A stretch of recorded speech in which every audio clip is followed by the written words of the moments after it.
بسم الله الرحمن الرحيم. بسم الله الرحمن الرحيم. الحمد لله رب العالمين والعاقبة للمتقين والصلاة والسلام على أشرف الخلق والمرسلين وعلى آله وأصحابه وأتباعه أجمعين أما بعد.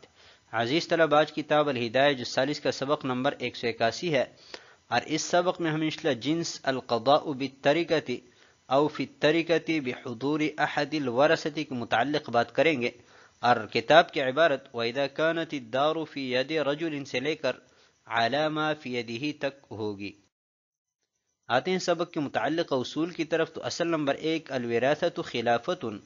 کل واحد من الورثۃ ينتصب خصما عن المیت فی ما له وفی ما علیہ، کہ وراثت یہ نیابت کا نام ہے، ورثہ میں سے ہر ایک میت کی طرف سے ان تمام حقوق میں جو میت کے لیے ثابت ہو یا میت پر ثابت ہو خصم مقرر ہو سکتا ہے۔ اصل نمبر 2، الخلیفۃ بحکم الاصل، کہ نائب یہ اصل کے حکم میں ہوتا ہے۔ اصل نمبر 3، احد الورثۃ ينتصب خصما عن جميع الورثۃ فيما يقضى في الترکہ او يقضى بالترکہ، کہ ورثہ میں سے ایک شخص تمام ورثہ کی طرف سے خصم مقرر ہو سکتا ہے ان تمام تر حقوق میں جو ترکہ میں ثابت ہو یا ترکہ پر ثابت ہو۔ اصل نمبر 4، القاضی لدفع الخصومات لا لانشائها، کہ قاضی صاحب کی تقرری خصومات کو ختم کرنے کے لیے ہے، نہ کہ پیدا کرنے کے لیے۔ آتے ہیں سبق کے متعلق فصول کی طرف۔ تو جنس ہے القضاء بالترکۃ او فی الترکۃ بحضور احد الورثہ۔ اس جنس کو 4 فصول میں تقسیم کیا ہے۔ فصل نمبر 1، الدار فی ید احد وقد ادعى احد الورثۃ والآخرون غیب، اس صورت میں سب کے لیے فیصلہ کیا جائے گا، اور جو غائب ورثہ ہے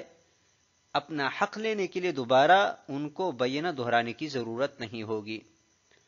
فصل نمبر 2، الدعوی فی الدین،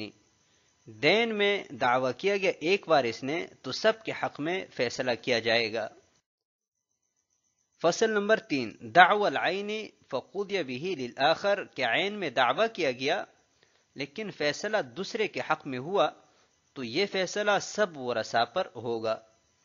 فصل نمبر 4، الدعوی فی الدین فقضی بہ للآخر، کہ دین پر دعویٰ کیا گیا اور فیصلہ دوسرے کے حق میں ہوا تو یہ فیصلہ تمام ورثاء پر ہوگا، سب کو یہ دین ادا کرنا ہوگا اور بینہ بھی دہرایا جائے گا۔ آتے ہیں کتاب کی عبارت کی طرف۔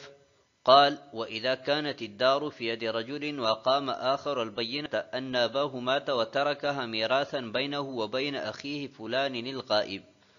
قُضِيَ لَهُ بِالنِّصْفِ وَتُرِكَ النِّصْفُ الْآخَرُ فِي يَدِ الَّذِي هِيَ فِي يَدِهِ ولا يستوثق منه بكفيل، وهذا عند أبي حنيفة رحمه الله تعالى، وقال إن كان الذي هي في يديه جاحدا أخذ منه وجعل في يد أمين، وإن لم يجحد ترك في يده،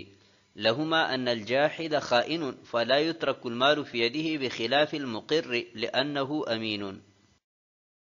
اور اگر کسی آدمی کے قبضہ میں دار ہو اور دوسرا بینہ پیش کرے اس بات پر کہ اس کا باپ فوت ہوا اور یہ مکان اس کے لیے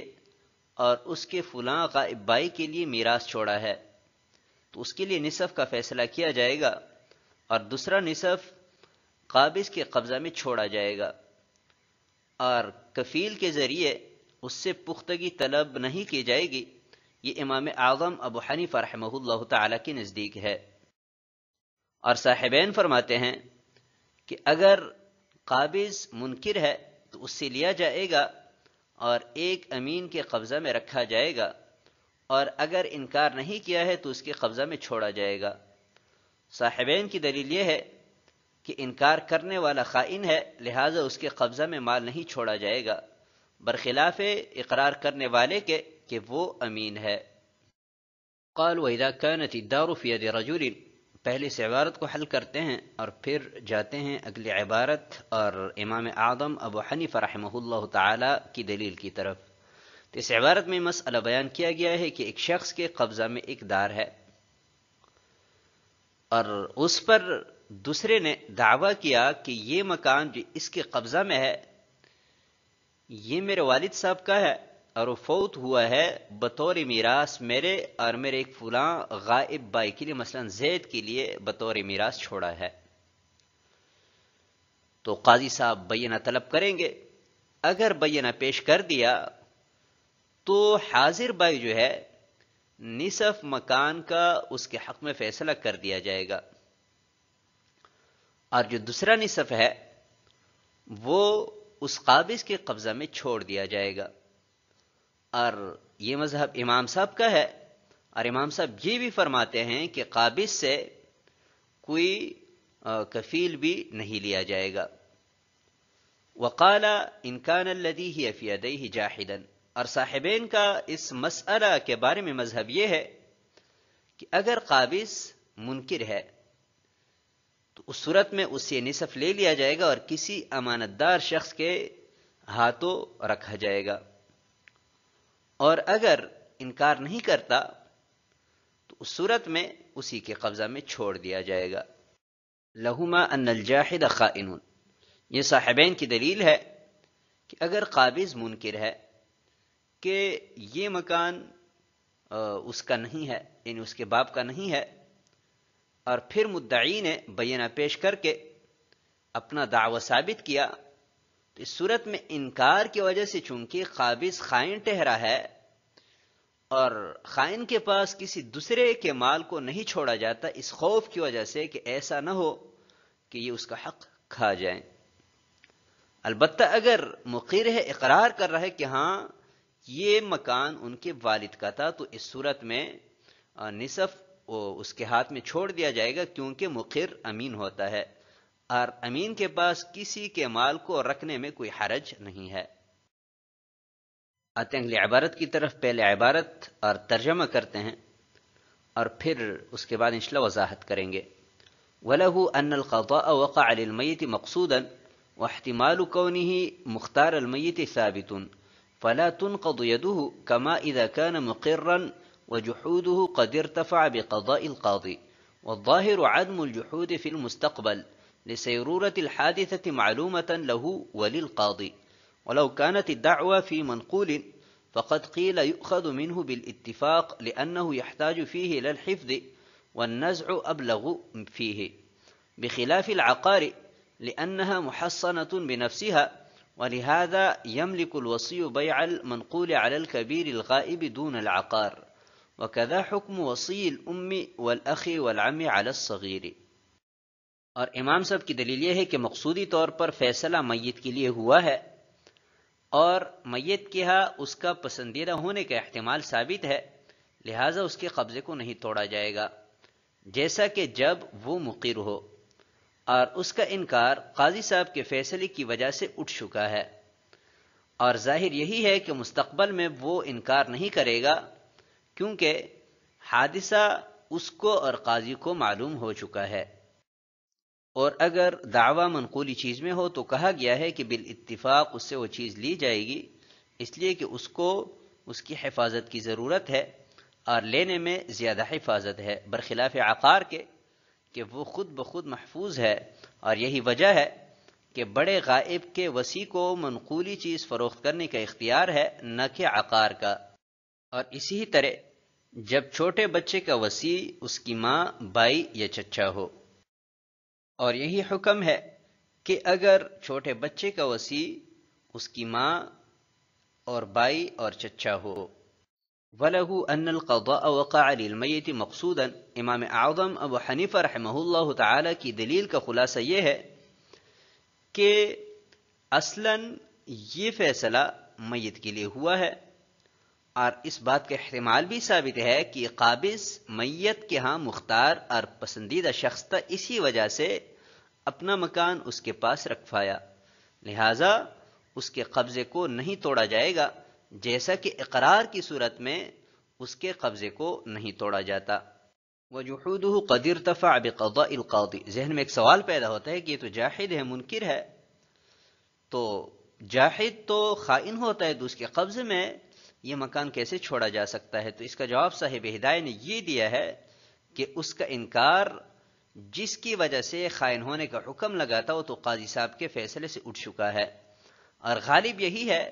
کہ آئندہ کے لیے بھی یہ انکار نہیں کرے گا، کیونکہ قاضی صاحب نے جب فیصلہ فرمایا تو قاضی کو بھی معلوم ہو چکا ہے کہ یہ مکان اس شخص کا نہیں ہے، اور اس کو بھی معلوم ہو چکا ہے کہ یہ مکان میرے قبضے میں باقی رہنے والا نہیں ہے، لہذا نہ تو مکان لینے کی ضرورت ہے، نصف اس کے ہاتھ میں رہیں، جب وہ شخص آ جائیں تو اس کو دے دیا جائے، اور نہ ہی اس سے کفیل مانگنے کی ضرورت ہے۔ کفیل استحقاق کے لیے ہوتا ہے، اور یہاں پر استحقاق کی ضرورت ہی نہیں ہے۔ ولو كانت الدعوى في منقول، اوپر ذکر کردہ تفصیل تو جائیداد یعنی مکان، زمین وغیرہ کے متعلق تھی، اگر مدعی کا دعویٰ کسی منقولی چیز کے متعلق ہو، مثلا گاڑی ہے، موبائل ہے، یا کوئی جانور ہے، یا کھانے پینے کی چیز ہے، تو اس صورت میں بعض مشائخ کا کہنا یہ ہے کہ بالاتفاق وہ نصف اس سے لے کر کسی امین شخص کے ہاتھ میں رکھی جائے گی، کیونکہ عین ممکن ہے کہ وہ نصف کو فروخت کر کے وہ رقم خود استعمال کریں، یا اگر وہ کھانے پینے کی چیز یا قابل استعمال چیز ہے اس کو خود استعمال کر کے ضائع کر دیں، لہٰذا قاضی صاحب اس شخص سے لے کر کسی امانت دار شخص کے قبضہ میں رکھیں، کیونکہ اس میں زیادہ حفاظت ہے، بخلاف العقاری۔ اور جہاں تک جائیداد کی بات ہے، یعنی مکان اور زمین وغیرہ، تو وہ خود بخود محفوظ ہے، چوری نہیں ہو سکتی، تو اس وجہ سے قابض کے قبضہ میں چھوڑنے میں کوئی حرج نہیں ہے، اور یہی وجہ ہے کہ وصی وارث کبیر جو کہ غائب ہے، اس کے وہ اشیاء کے جو منقولات کی قبیل میں سے ہیں فروخت کر سکتا ہے، کیونکہ فروخت کرنے میں زیادہ حفاظت ہے، اور اگر زمین ہے تو اس کو فروخت نہیں کر سکتا، کیونکہ زمین خود بخود محفوظ ہے۔ وَكَذَا حُكْمُ وَصِيِّ الْأُمِّ وَالْأَخِ وَالْعَمِّ عَلَى الصَّغِيرِ، اور یہی حکم ہے اس صورت میں کہ جب میت نے صغیر کا وصی بھائی کو یا چچا کو بنایا ہو کہ ان کو منقولی اشیاء کے فروخت کرنے کا تو اختیار ہے، کیونکہ اس میں زیادہ حفاظت ہے، برخلاف جائیداد کے کہ وہ خود بخود محفوظ ہے، تو فروخت کرنے کی ضرورت نہیں ہے۔ اس مختلفی مسئلہ میں صاحبین کا قول چونکہ استحسان پر بنا ہے، اس وجہ سے مشائخ نے اس کو ترجیح دی ہے، اور آج کل کے حالات کے مطابق صاحبین کا جو قول ہے وہ زیادہ مناسب ہے، کیونکہ جائیداد کی فائلیں بھی تو فروخت کی جا سکتی ہے کہ کسی طاقتور شخص کے ہاتھوں فروخت کریں اور مدعی پھر عدالتوں میں سڑتا رہیں۔ اس وجہ سے اگر مدعا علیہ منکر ہے تو اس صورت میں تو قاضی صاحب اس سے زمین لے کر کسی امانت دار شخص کے قبضہ میں رکھیں، اور اگر مقر ہے، اقرار کر رہا ہے کہ ہاں یہ فلاں کا ہے، تو اس صورت میں چونکہ وہ امین ہے بظاہر، تو اس کے قبضے میں چھوڑنے میں کوئی حرج نہیں ہے۔ آتے ہیں اگلی عبارت کی طرف۔ وقیل المنقول علی الخلاف ایضا، وقول ابی حنیفہ رحمہ اللہ تعالی فیہ اظہر لحاجته الى الحفظ، وانما لا يؤخذ الكفيل لانه انشاء خصومة، والقاضي انما نصب لقطعها لا لانشائها، وإذا حضر الغائب لا يحتاج إلى إعادة البينة، ويسلم النصف إليه بذلك القضاء، لأن أحد الورثة ينتصب خصما عن الباقين فيما يستحق له وعليه، دينا كان وعينا، لأن المقضي له وعليه إنما هو الميت في الحقيقة، وواحد من الورثة يصلح خليفة عنه في ذلك۔ اور بعض مشائخ کا کہنا ہے کہ منقولی میں بھی یہی اختلاف ہے، اور امام اعظم ابو حنیفہ رحمہ اللہ تعالی کا قول منقولی اشیاء کے حفظ کی ضرورت کی وجہ سے زیادہ ظاہر ہے، اور کفیل اس لیے نہیں لیا جائے گا کہ یہ خصومت کو بڑھانا ہے، اور قاضی صاحب خصومت کو ختم کرنے کے لیے مقرر کیا گیا ہے، نہ کہ خصومتوں کو بڑھانے کے لیے، اس لیے کہ در حقیقت وہ میت ہی ہے کہ جس پر یا جس کے لیے فیصلہ کیا جاتا ہے، اور ورثاء میں سے ایک اس کی طرف سے نائب بن سکتا ہے۔ وقیل المنقول علی الخلاف ایضا، اور بعض مشائخ کا کہنا یہ ہے کہ منقولی اشیاء میں بھی یہی اختلاف ہے کہ امام صاحب کے ہاں قابض کے قبضہ میں وہ چیز چھوڑی جائے گی اور صاحبین کے ہاں لی جائے گی۔ صاحب ہدایہ فرماتے ہیں کہ امام صاحب کا قول منقولی اشیاء میں حفاظت کے لیے زیادہ ظاہر ہے، کیونکہ قابض کی قبضہ میں ابھی قاضی صاحب کے فیصلہ سے وہ چیز چھوڑی جائے گی تو ابھی وہ امین نہیں بلکہ زمین بن جائے گا. اگر وہ چیز ہلاک ہو جائے تب بھی وہ شخص ضامن ہوگا، اور اگر اس سے لے کر کسی دوسرے امانت دار شخص کے ہاتھوں رکھی جائے تو چونکہ امین ہوگا، اور اگر بلا تعدی وہ چیز اس کے پاس ہلاک ہو جائے تو وہ ضامن نہیں ہوگا. وَإِنَّمَا لَا يُؤْخَذُ الْكَفِيلُ، اور امام صاحب کے ہاں کفیل اس وجہ سے نہیں لیا جائے گا کہ یہ نئے جھگڑے کو پیدا کرنا ہے، اور قاضی صاحب جھگڑوں کو پیدا کرنے کے لیے نہیں بلکہ ختم کرنے کے لیے مقرر کیا گیا ہے. وَإِذَا حَضَرَ الْغَائِبُ، اور جب وہ غائب بھائی حاضر ہو جائے تو دوبارہ بینہ پیش کرنے کی ضرورت نہیں ہے، بلکہ حاضر وارث کی بینہ پر جو فیصلہ کیا گیا تھا اسی فیصلے کی بنیاد پر آدھا مکان اس کو دے دیا جائے گا. لِأَنَّ أَحَدَ الْوَرَثَةِ يَنْتَصِبُ خَصْمًا عَنِ الْبَاقِينَ، اور اس کی دلیل یہ ہے کہ ایک وارث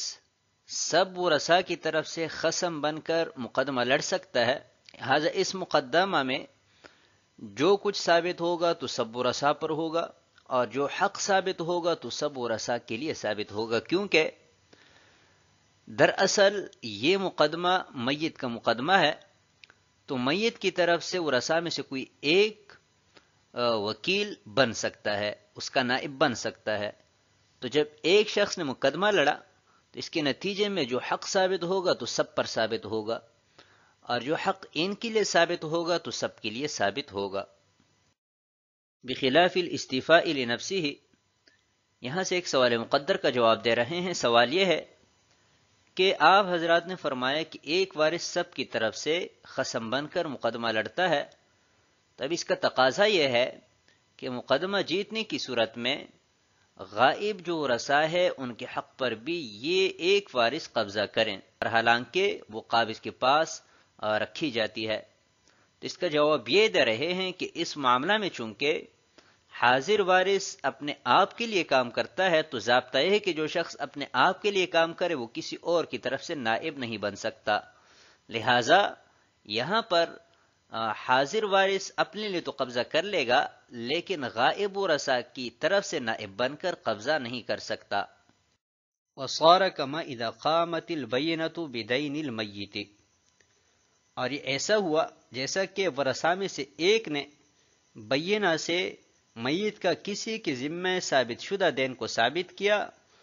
تو دین کی صورت میں صرف اپنا حصہ پر وہ قبضہ کر سکتا ہے، دیگر غائب ورثاء جو ہے ان کے حصہ پر قبضہ نہیں کر سکتا. تو ایسی ہی اس صورت میں بھی وارث حاضر جو ہے وہ صرف مکان کے اپنا حصہ پر قبضہ کر سکتا ہے، دوسرے کے حصہ پر قبضہ نہیں کر سکتا. الا انه انما يثبت استحقاق الكل على احد الورثه، یہاں سے پہلے ذکر کردہ صورت سے ایک استثناء کر رہے ہیں کہ موجودہ وارث سب ورثاء کی طرف سے صرف اس حصہ میں نائب بن سکتا ہے کہ جو حصہ اس کے قبضہ میں ہے، اور جو حصہ اس کے قبضہ میں نہیں ہے تو قاضی صاحب کا فیصلہ اس پر نافذ نہیں ہوگا اور اس حصے میں وہ غائب ورثاء کی طرف سے نائب نہیں بن سکتا. ذکرہ فی الجامع، یہ مسئلہ جامع الکبیر میں مذکور ہے، اور وجہ اس کی یہ ہے کہ خصم بندہ اسی چیز میں بن سکتا ہے کہ جس پر قبضہ ہو، لہذا